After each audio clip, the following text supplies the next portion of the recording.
जी, break से आ गए वापस। आपको कहेंगे एक बार फिर से खुश आमदीद और बात करेंगे सिंध हाई कोर्ट सक्खर की, जिन्होंने 9 अक्टूबर को एक हुक्म जारी किया था जिसके मुताबिक तमाम निजी स्कूल जो हैं उनमें 10% जो गरीब तलबा हैं उनको मुफ्त तालीम फरहम की जाएगी। जो स्कूल दाखिला नहीं देंगे उनकी रजिस्ट्रेशन जो है वो मुअत्तल कर दी जाएगी। Sindh high court Sukkur bench के फैसले के बाद हुकूमत सिंध ने तमाम प्राइवेट स्कूल्स के 10% फ्री शिप स्कीम का मुकम्मल ऑडिट करने का जो है हुक्म जारी कर दिया है। और डीजी प्राइवेट स्कूल्स के मुताबिक इन स्कूलों का रिकॉर्ड चेक किया जा रहा है जिनकी एक से ज़्यादा ब्रांचेस हैं, और अगर किसी स्कूल ने फ्री शिप के कानून पर अमल नहीं किया तो इसकी जो रजिस्ट्रेशन है वो फौरी तौर पर मुअत्तल या फिर मनसूख कर दी जाएगी। अदालती फैसले के बाद सवाल ये पैदा होता है कि क्या वाकई प्राइवेट स्कूल्स जो हैं इस कानून पर अमल कर रहे हैं या उनकी क्या हिकमत अमली या लाए अमल होगा। इस सब पर आज हम बात करेंगे। हमारे साथ इस वक्त मौजूद है अख्तर अराई साहब, central vice president all Pakistan private school federation. इनसे मिलते हैं और जानते हैं। अस्सलाम वालेकुम अख्तर साहब, कैसे हैं आप? ठीक है,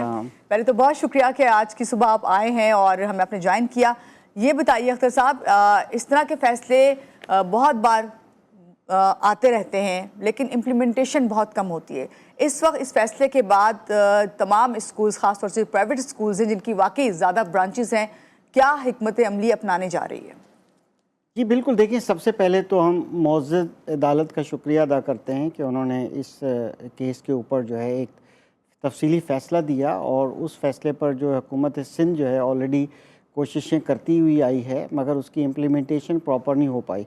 मगर फिर भी हम ये कहेंगे काफ़ी हद तक, आपको शायद याद होगा कि पिछले साल भी डीजी प्राइवेट स्कूल्स ने बड़ी कोशिश की और पूरा डेटा कलेक्ट किया पूरे सिंध के तमाम स्कूल से, जो कि सीएम साहब के और एजुकेशन मिनिस्टर की हिदायत के ऊपर वो उनको सबमिट भी किया गया, और वो काफ़ी हद तक डेटा मिला है और उसमें काफ़ी सेटिस्फेक्शन भी प्रोवाइड हुई है उन लोगों को कि वाकई 10% अपनी टोटल स्ट्रेंथ के 10% तक बच्चों को 100% स्कॉलरशिप दे दी जाती है, और उनके कॉन्टैक्ट नंबर, उनका सब पूरी डिटेल सबमिट की गई है जी। मगर फिर भी जाहिर है, आपको पता है हर जगह कहीं ना कहीं लैकिंग होती है।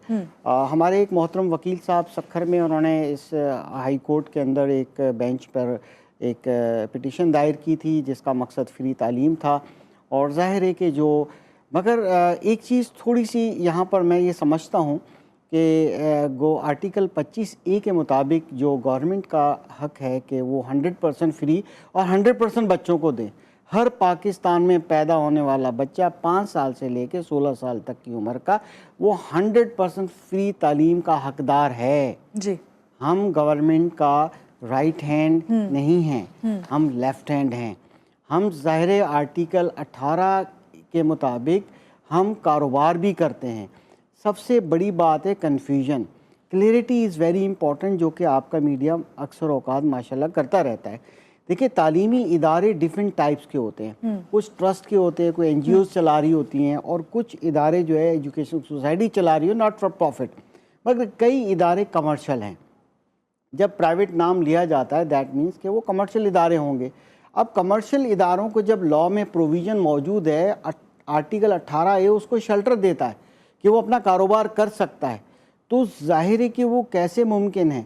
मगर दूसरी चीज़ हम all Pakistan private school federation गुजारिश हमेशा करते रहे हैं कि आप जब ये ज़रूर देखें कि अगर चारों सूबों का डेटा उठा के देख लें, हुकूमत ने कई जगह ये बयान किया है, बल्कि वर्ल्ड बैंक की एक रिपोर्ट है कि जनाब 38,000 रुपीज़ वो डॉलर में है, कोई $235 है क्या है, कि तकरीबन 35,000 रुपये तो कम अज़ कम जो है वो हुकूमतें खर्च कर रही हैं पब्लिक स्कूल के अंदर एक गवर्नमेंट स्कूल में पढ़ने वाले बच्चे के पर। तो जब इतना पैसा गवर्नमेंट खर्च कर रही है, जो 2, 3, 4, 5 हज़ार रुपये में एक तालीमी इदारा अंदरूनी सिंध में या किसी लेस प्रिविलेज एरिया में पढ़ा रहा है प्राइवेट स्कूल्स में, तो उनका तो शुक्रिया अदा करना चाहिए, उन पे डंडा नहीं उठाना चाहिए, थोड़ा सा रियायत बरतनी चाहिए। कानून के पर इम्प्लीमेंटेशन करने के लिए हमारी फेडरेशन साथ देगी, दे रही है।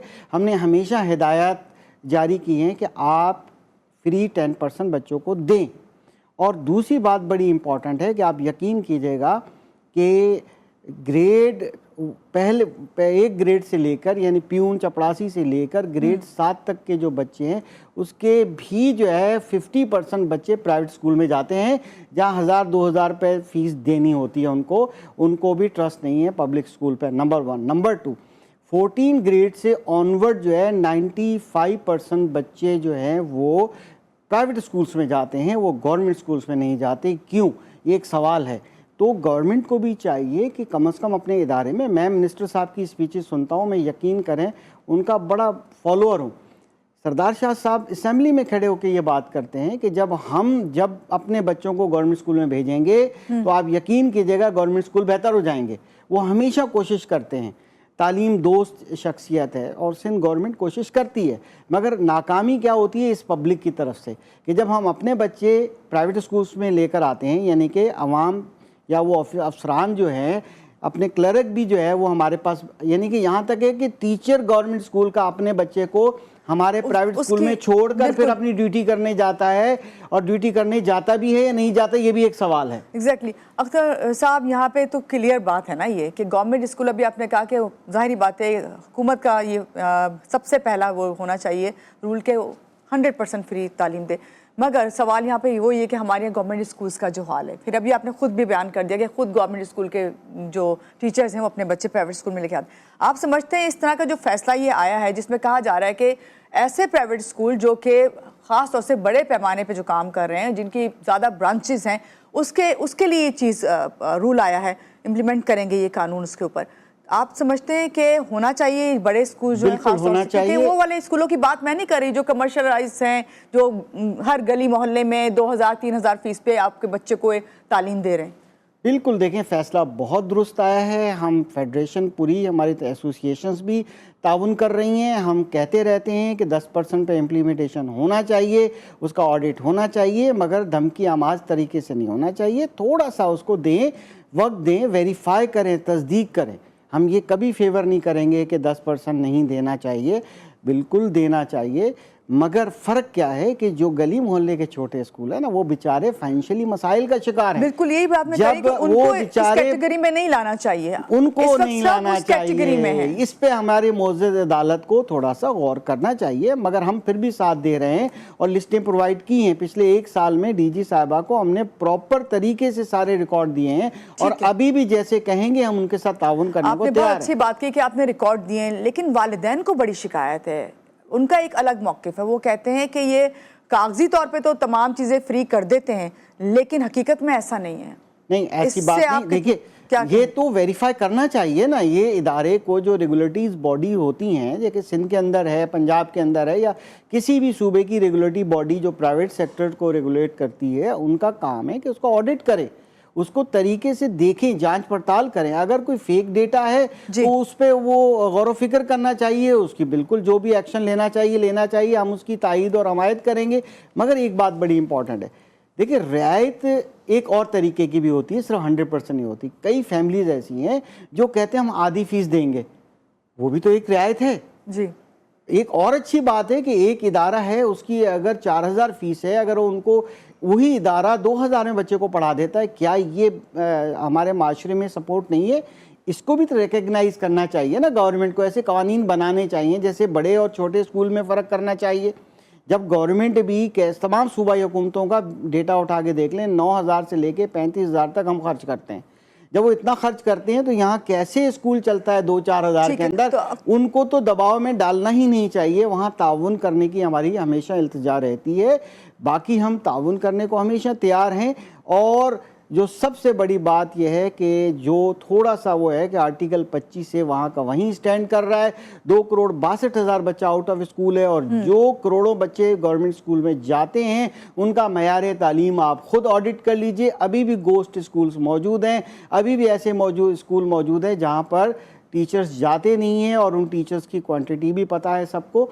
मगर अवाम को बेनिफिट मिलना चाहिए, क्योंकि ऑल पाकिस्तान प्राइवेट फेडरेशन हमेशा पेरेंट्स की बात करती है, बच्चों की बात करती है, उनकी तालीम की, प्रमोशन की बात करती है। कि अभी इस वाले कानून को लाने का जब कहा गया है और कहा गया है कि भाई जो प्राइवेट स्कूल है अगर इस पे वो अमल नहीं करते तो उनकी रजिस्ट्रेशन मुअत्तल कर दी जाएगी, इसको आप किस तरह देखते हैं? बिल्कुल करनी चाहिए, बिल्कुल करनी चाहिए। ऑडिट होना चाहिए और उनको मौका भी देना चाहिए, मजीद टाइम, और सारा डेटा वेरीफाई करना चाहिए। इसकी हम पूरी सपोर्ट करते हैं।